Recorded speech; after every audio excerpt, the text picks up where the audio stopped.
Et si on refondait vraiment l'organisation de l'hôpital?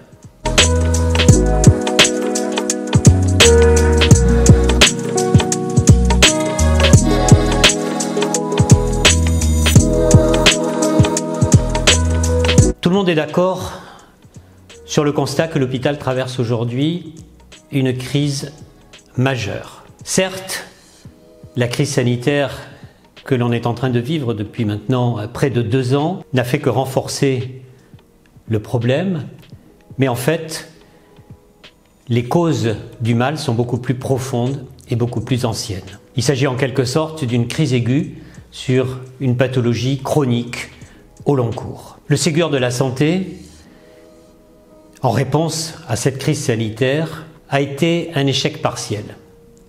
En effet, ces résultats concrets actuellement consistent essentiellement en des revalorisations salariales, certes importantes et nécessaires, mais insuffisantes.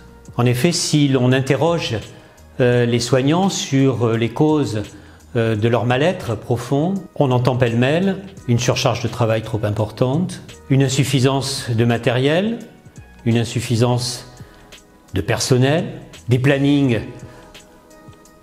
changeant en permanence, enfin toute une série de raisons qui peuvent se résumer en un seul mot, un déficit organisationnel. Cette crise présente des risques majeurs. En effet, même si les Français conservent encore leur confiance dans notre système hospitalier, on voit que cette confiance s'érode et il y a un véritable risque de refus de soins, de soins différés, ce qui peut compromettre l'état de santé de nos concitoyens. Face à ce constat un peu déprimant, il faut réaliser un véritable aggiornamento de l'organisation de l'hôpital, du même niveau que celui qui avait prévalu en 1958 avec les réformes Debré. Cette refonte profonde de l'organisation de l'hôpital pourrait s'articuler autour de 4 axes forts.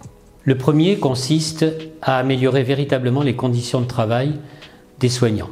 Certes, en poursuivant les revalorisations salariales, de façon à mettre les salaires des soignants au même niveau que l'ensemble des pays européens comparables aux nôtres, mais également en revoyant l'organisation de l'hôpital en termes d'unités de soins.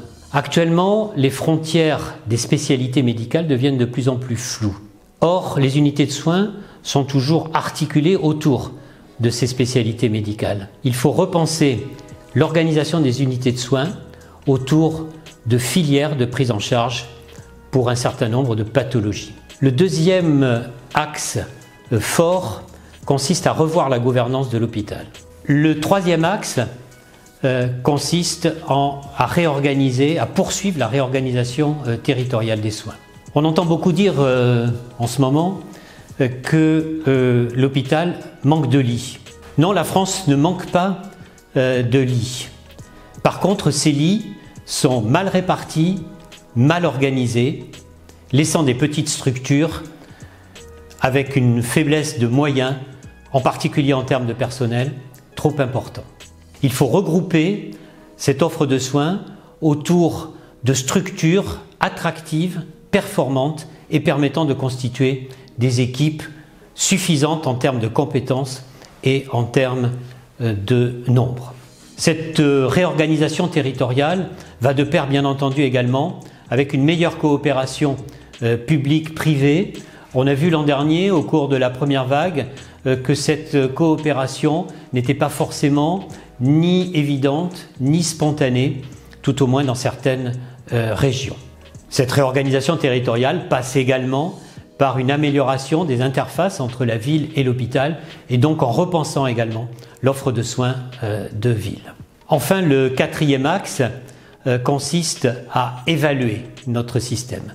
On ne peut pas le refonder profondément si on ne l'a pas correctement évalué et si l'on ne suit pas par une évaluation au fil de l'eau les progrès réalisés. Cette évaluation passe par une amélioration des recueils d'indicateurs robustes, performants et faciles à recueillir sans redondance excessive et sans être trop chronophage. Cette évaluation passe également par la mise en place de registres qui permet de suivre la prise en charge d'un certain nombre de pathologies.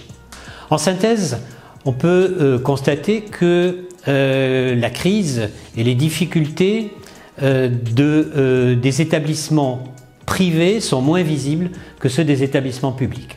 Certes, cela est peut-être dû à une moindre appétence médiatique pour les difficultés des établissements privés, mais il y a probablement d'autres causes.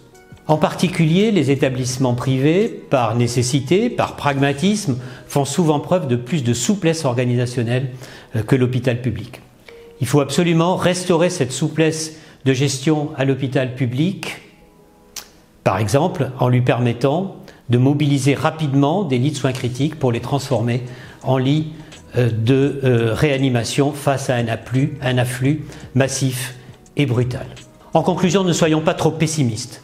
Notre système de santé a su faire preuve l'an dernier de ressources considérables pour prendre en charge cette crise sanitaire. Il est capable de se refonder pour peu qu'il y ait une véritable ambition politique forte de mettre en place une organisation souple, performante et moderne.